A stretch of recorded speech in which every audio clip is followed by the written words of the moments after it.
Welcome to episode 106 of the Talking Friars podcast. Ben Fadden, your host here. Today we got a couple of good topics to discuss. I know it's still a lockout. Spring training was supposed to start for pitchers and catchers this week, yesterday. That was supposed to be like the regular start date for pitchers and catchers to report to spring training across Arizona and Florida. Peoria, obviously the spring training complex for the Padres and the Mariners. But that's not happening because the owners and the players have not come to an agreement yet on the CBA and the rules and all that. So we're locked out. We have nothing really to talk about in terms of what the Padres team's going to look like because we just don't know. The lockout's not over yet. We know there's going to be a DH. We know some of the players obviously on the team, but that big question of who are they going to get a power hitting outfielder? Who's the DH? Are they going to be able to land Nelson Cruz when there's 14 other teams in the National League that might be interested in him because of the new DH coming in? What are they going to do for outfield? Is it going to be Tommy Pham? Is he going to be that fourth outfielder? So there's a lot of questions that will have to be answered until after the lockout. But as for today, wanted to talk about the top 100 prospect ranking that was released by ESPN's Kiley McDaniel today, and a question of whether the Padres should attach Mackenzie Gore or Luis Campusano to an Eric Hosmer trade to make that easier and to maybe be the tipping point that would allow a team to be comfortable acquiring Hosmer because at least they're getting a top prospect back. And then we'll answer a few mailbag questions that were sent in on Instagram and Twitter. Again, if you anyone that has any mailbag questions, at Talking Friars on Twitter and Instagram, YouTube in the comments section. I try to get to all those as well, gaslampball.com. They all work. So let's get to Kiley McDaniel's rankings. Again, ESPN.com, he's like their prospect guru. Keith Law had his list, I think, last week for The Athletic, broke that down. The top 20 prospects he came out with. This was not like top 100 Padres prospects. It was just top 100 prospects in baseball entering 2022. Last year's rankings were a little spotty because they were just coming off 2020 where minor league baseball wasn't played. Teams, so they just didn't really see all of the scouts and all the evaluations just weren't as clear because teams didn't play against other teams. There was no minor league season. This year, though, it should be a little bit better in terms of clarity because there was that minor league season last year. So as for where the Padres stand, they have 4 guys in the top 100, and that's expected. Those are the Padres' top 4 prospects. 2 of them are untouchables, and 2 of them I'd be willing to trade, which we'll get to. But Kiley McDaniel, he ranked CJ Abrams. He's the top prospect for the Padres at number 4, 4th best overall prospect in the game.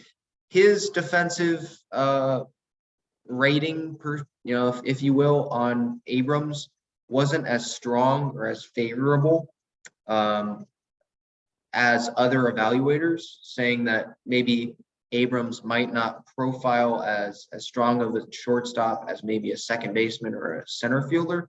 Some evaluators think that, like Keith Law, I believe he said, he thinks that Abrams could be a better shortstop than Fernando. So in terms of defense, maybe the Padres should think about moving Tatis to center or something. I'm not suggesting that, and I don't think that's going to happen. They just gave Tatis $340 million.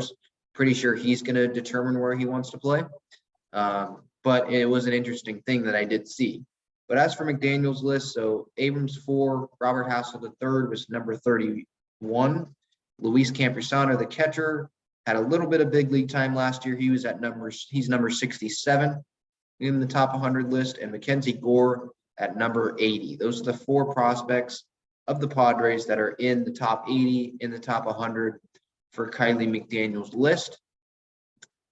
Now, Abrams, he's obviously the biggest untouchable. He's going to be a smaller Fernando, 5-tool player. even the power. Some would say, oh no, Ben, it's a 4-tool player because the power is not really there. Well, according to Mad Friar's Kevin Charity, who joined the podcast last week, he's saying that he could hit 15, 20 home runs, maybe 25 if he develops some strength, gets more in the weight room, gets stronger, eats more. You could see that. He's a tremendous hitter, tremendous speed, pretty good defensively, definitely in spring training that I've watched, has a pretty good arm. I mean, this guy is going to be a stud, at least it's what it seems like. And I would not trade CJ Abrams for anyone, even Mike Trout, because Trout obviously has that big contract. He hasn't even really stayed that healthy. And Abrams, he's just going to be a real deal. They're going to have him on the rookie contract, 6 years, not going to have to pay him a fortune, hopefully, until he works out, fingers crossed, and they work out an extension long term like they did with Fernando. But for Hassel, he comes in at almost in the top 30 at number 31, like I mentioned. He's also untouchable for me, except if like Mookie Betts is available in a trade. So literally he's untouchable because Mookie Betts is not going anywhere, especially to the Padres. Robert Hassel III, I fell in love with this guy when I watched him in spring training. I fell even more in love with him just hearing what Kevin Charity was telling me on the podcast last week about his arm, his plate discipline in center field, which is, out of the center field position and at the plate, having that plate discipline. It's something that isn't, frequently seen at that young of an age. His expected arrival time could be a little bit behind Gore because he was drafted a year later. But this guy, I mean, 2 weeks after he was drafted, if I remember correctly, he was already playing with Machado and Tatis at Petco Park in the, summer camp games before the 2020 season. So he can hang. It's not like they were scared and didn't put him in there. They threw him right in there. Now, you could say some of that was to get him reps because there was no minor league season in 2020, but I don't think they would have just thrown him in there, have him face big league pitching and all that if he wasn't kind of ready. And so that, to me, that just shows how early we might be able to see him. Myers, obviously a free agent after next year. I'd expect him to not come back unless he just wants to come back. And, the Padres like really close to a World Series and they barely lose or something. And he's like, man, I need to come back to get this. I don't see him coming back.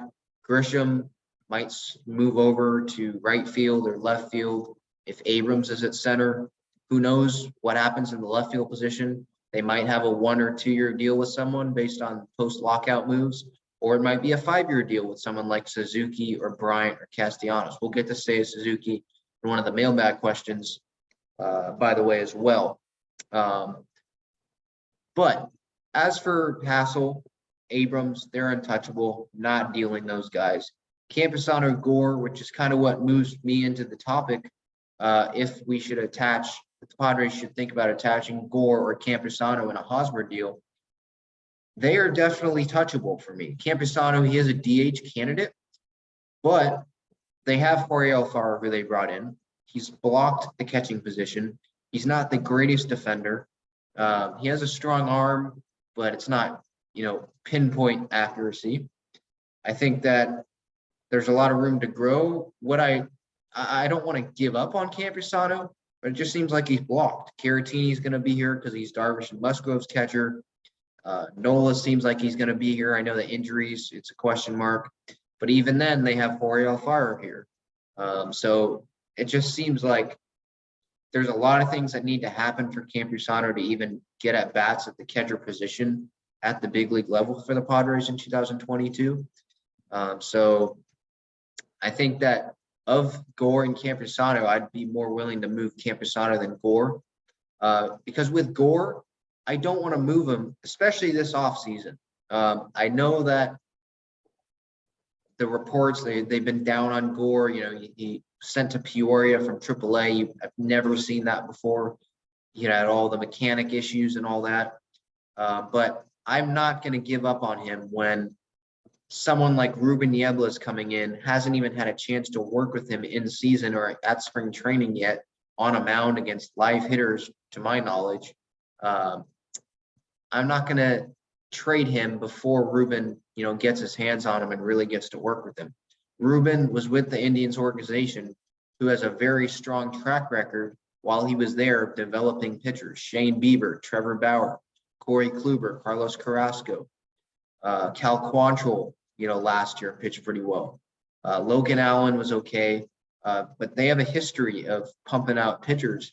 And so I'm not just going to give up on a guy who was a first-round pick for the Padres. In 2020, he was literally the best pitching prospect in baseball entering 2020. I know a lot has happened since then, but I'm sorry, I'm not just going to give up on him when he was the best pitching prospect in the league that short time ago. I'm not going to do that, especially when it's not like it's Larry Rothschild who's still here. It's a young guy who has a track record helping young pitchers. I'm not going to give up on Gore like that. If they do, and he ends up being something, that's going to haunt the Padres for a very long time. Because another reason you don't want to give up on Gore is because of the contract situations. Musgrove, I feel bad about nailing in and locking in a contract extension, but I just don't imagine him going anywhere else. But besides him, you have Darvish, you have Snell, you have Clevenger. The next 2 years, those guys will all be free agents. So there's no guarantee that they return. Could they? Yeah. But you don't know what's going to happen with Lamet. So there's a lot of question marks with who is going to be under contract for the Padres as starting pitchers a couple of years down the road, besides hopefully Musgrove and then guys like Gore and Weathers. So that's another guy. And the farm system for the Padres pitching wise is not strong. So I'm not going to give up on the one guy that is really strong when, again, we just haven't seen Niebla work with him. We haven't seen those results.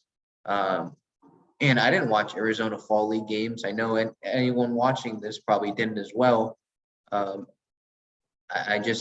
not going to give up on Gore. I'm just not. If someone comes along, I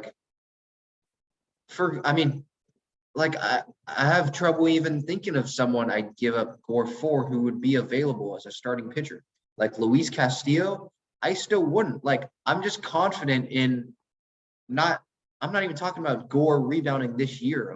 Even if it's a couple years down the road, I'm confident in the system they're putting in place. I'm confident in the depth that they have. I know, Ben, you probably said this before last year. Yeah, I know I did.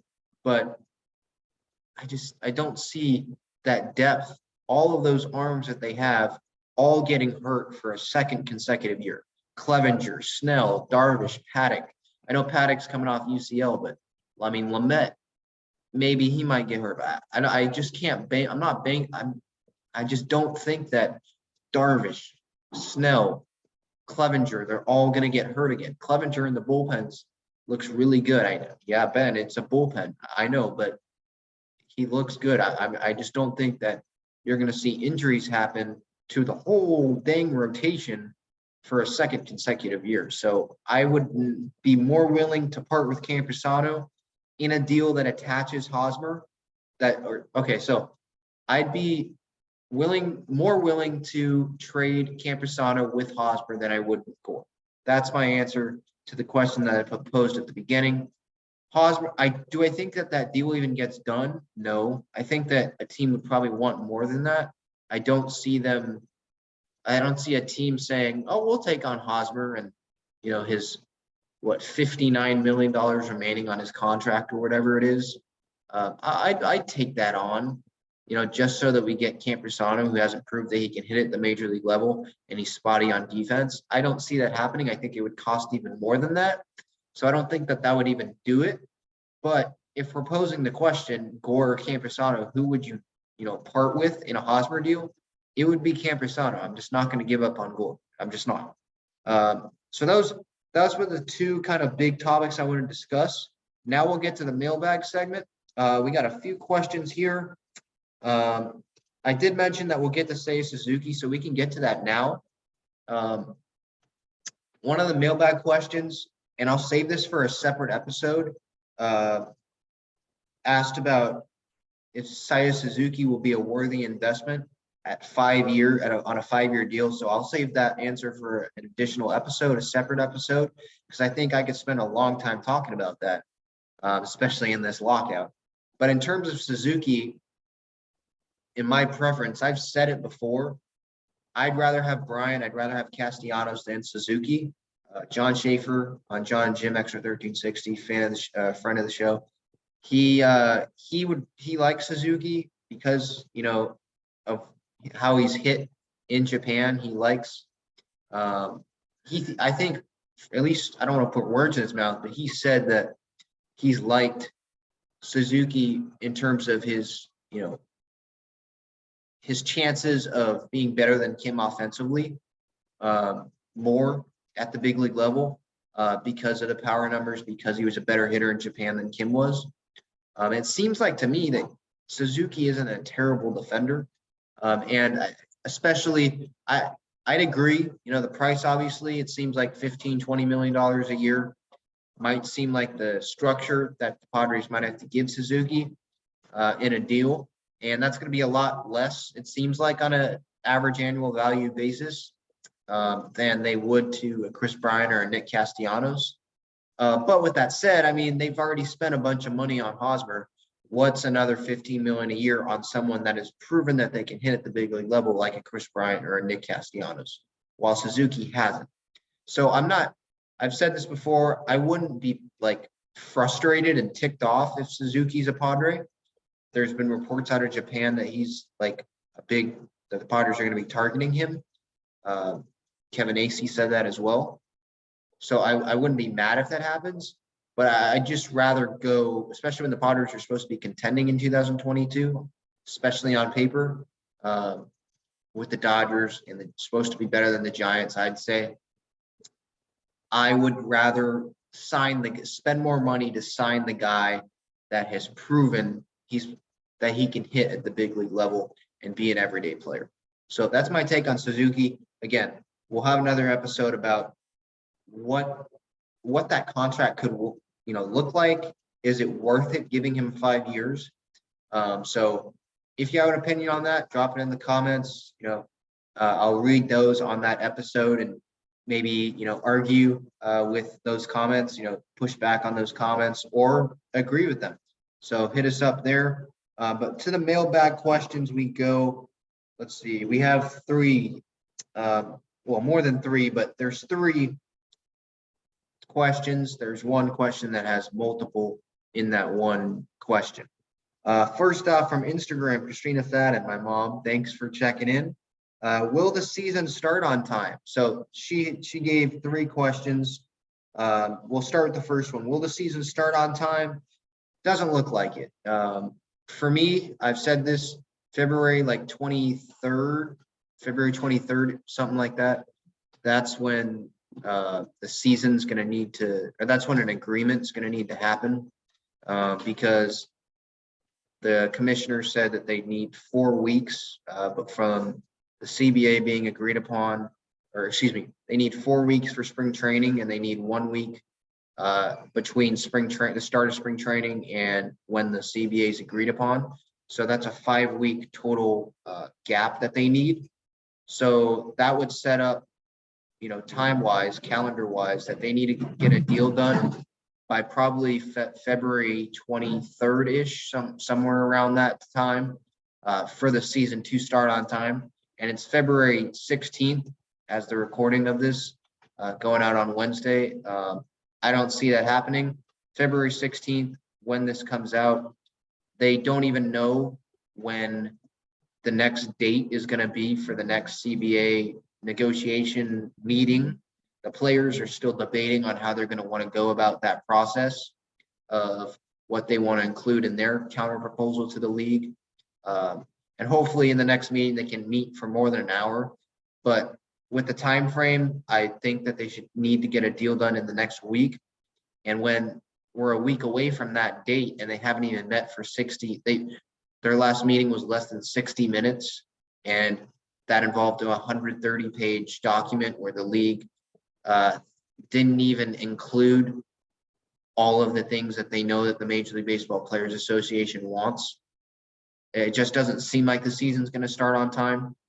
The second question there, will they shorten spring training or the regular season if no agreement is soon? That's kind of two questions in one. Will they shorten spring training? No, I don't think so. I think that they'll shorten this. I think they'll be willing to push back the season. I don't think that they would shorten spring training because of injuries. I think that they'd be more willing to push back the World Series a little bit. But if you're asking me one or the other, would they push back spring training or would they push back the season? If I had to pick one, they'd probably, or excuse me, if they'd rather shorten the two, one of the two, I think that they would shorten the season before they shorten spring training, to be quite honest. Because they've already shortened the season in 2020. Hopefully it's not 60 games this year. But I think the ramp up process is more important to keep players healthy. And if they go 150 games, something like that, I don't know if it'll be that big of a deal. I think a bigger deal would be shortening spring training so you can get in a full season. And, once the full season starts, players go full steam because adrenaline kicks in, games actually count, and injuries happen. I don't want to see that happen. I don't think teams want to see that happen. So if I had to pick one or the other, which one is shortened, I think the season would be shortened. I don't think spring training would be shortened. It could be shortened a few days, but I don't see it being shortened like 2 weeks. Next one, this move over to Twitter. Great username here. DFA Hosmer on Twitter asks, how many losses does Hosmer cost us in 2022? Obviously, this is assuming that he's on the roster. That's a good question.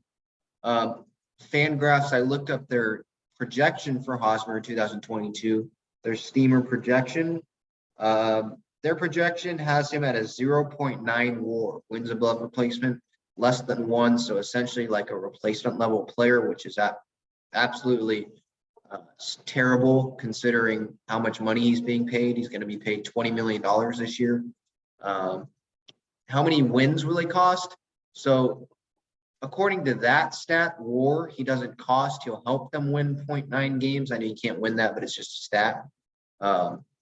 You can't win 0.9 games, but it's just like a stat to it's just a stat to show. I think with that said, though, I think that you could see the Padres losing games, a handful of games because of Hosmer, whether it's a defensive miscue like we saw last year, or striking out in a big spot, or grounding into a double play to second base like he has in the past in a big spot. I think you could see that. Now, I obviously don't want that to happen, but I think that you could realistically see, while it might not show it in WAR, I think at least a handful of games Hosmer will help the Padres lose. I'll put it that way, because of some defensive miscues if he's at first, because of strikeouts and all that. And just to be fair, everyone on the team will cost the Padres games. I mean, let's be honest. And that's even Tatis. Like last year, at the beginning of the year, you could make the case he was costing the Padres games. I know they got out to a hot start, but there were games where it felt like he was striking out every time. He was going a while without hitting home runs. He was making defensive errors. He was on pace for like 50 errors in the season at one point. So I'm not here to just bash Hosmer. I'm just laying out the facts. So I think he will cost a handful of games, but you probably won't see it in in stats, if that makes sense. So thank you for that question. The final mailbag question from Twitter, Sergio M. Quintero. Is Hosmer as negative of an asset as baseballtradevalues.com says he is? Negative $50.7 million is quite the number. You're right, Sergio. Thank you very much for listening, watching the show. I know you watch and listen frequently. Is he as negative of an asset? I think he is. baseballtradevalues.com. They had an interesting trade this week, I think. They had an article about like reshaping the Padres and deals that could happen. And it had Chris Paddock going to the Yankees and the Padres get Joey Gallo and another prospect. It's like, oh, I'll sign up for that. Anyone who knows me personally, I'm a big Paddock fan. He's one of my favorite players. I had his hair in high school. But I mean, coming off the UCL injury, we can get power in the lineup with Joey Gallo. I'd take that. That's not going to happen. But so they were making up some silly deals where the trade value, matches. But back to Hosmer, back to the question by Sergio. I think he is as negative of an asset. I think that their numbers, they're measuring how much money Hosmer's made in his Padres tenure and how much he's been worth. He's been worth $4.5 million over his first 4 years with the Padres. He's earned $80 million. I mean, he hasn't earned it. He's earned 4.5, but he's gotten $80 million base salary over his first 4 seasons. So when you calculate 80 minus 4.5, yeah, that's $75.5 million difference. Just a quick math there. So negative $75.5 million based on, if you just the difference between what he's gotten and what he's actually earned according to Fangraphs. Yeah, he is that much of a hindrance for the Padres. That's how he's not really an asset at all to anyone. I don't care if it's the Royals. I don't care if it's the Yankees. I don't care if it's the Cubs. I don't care who it is. Unless you want a guy that can help you, at least for the moment here. I mean, I know I don't want to bash Hosmer. I wish he was playing well. I wish he was living up to his contract. But in terms of value, yeah, he's not valuable to any team as an asset. Unless you want someone, just hitting fungo ground balls to your second baseman. Hosmer's the perfect guy for that. But no, I don't think that he's that much of an asset. So yeah, that's why it's gonna be hard. That's why I kind of brought it up earlier. It's gonna be hard to deal him. You're gonna have to attach a prospect because that contract is absolutely terrible. And I don't know how much money the Padres are gonna be willing to take on in a Hosmer deal. Is it half? Is it 75%? Will they end up DFAing him at some point because they can't get a trade? Because remember, I don't think they're going to be able to get a trade after this season unless they include multiple top prospects, which I hope they don't do. Because at the end of this season, if they don't have a trade and he's still a Padre, he can veto any trade. He has 10-5 rights, 10 seasons in the big leagues, last 5 with the same team. Just like Max Scherzer last year, you get to veto any trade that the front office comes to you with. So he's going to want to be on a contender. The Padres are a contender. And so if they don't deal him, I don't see him going somewhere else unless it gets so bad where you just can't stand AJ Preller, can't stand the coaching staff or whatever. He can stand the fans because the fans have been bashing him now for over a year. And it seems like he doesn't really, he cares. He knows about it because his wife obviously is on Twitter. You can just look at her Twitter mentions and her tweets and replies. He knows about it, but he doesn't do it. He doesn't like go back and forth with fans. So I guess props to him for that. But yeah, Sergio, he is that much of a negative asset. This is the episode 106. Thank you so much for listening, watching, wherever you're listening on Apple Podcasts, Spotify, wherever you get your podcast, on YouTube. So hit that subscribe button. This is Ben Fadden saying so long. We'll have a scheduled interview. Hopefully that happens later this week with a former Padre, a Padre I love watching, to be quite honest. A diehard Padre fan will appreciate the guest. So that's the episode. Stay tuned for more Padres content, lockout news, anything like that. Until next time, have fun reading up on this lockout news. However fun you have doing that. Hopefully progress is made. Stay safe. Till next time, let's go Padres. See ya.